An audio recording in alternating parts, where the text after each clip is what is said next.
ee gobolka Faafan shirkan ay ka soo qayb galeen bulshada qaybaheeda kala duwan ee ku dhaqan magaalada Jigjiga ee xarunta gobolka Faafan ayaa ahaa mid hordhac u ah xafladda sanad guurada 39aad ee aasaaska jabhadda wadaniga xoreynta Ogaadeniya Jowxo 15 Agosti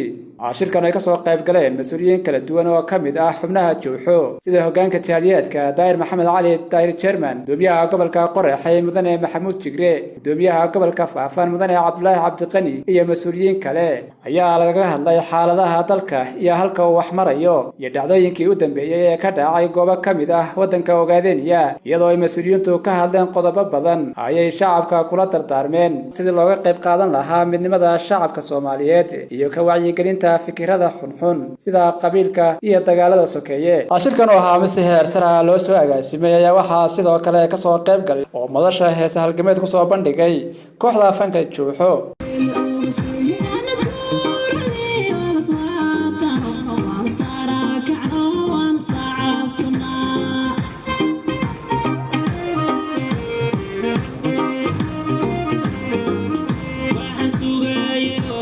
Soto si jiray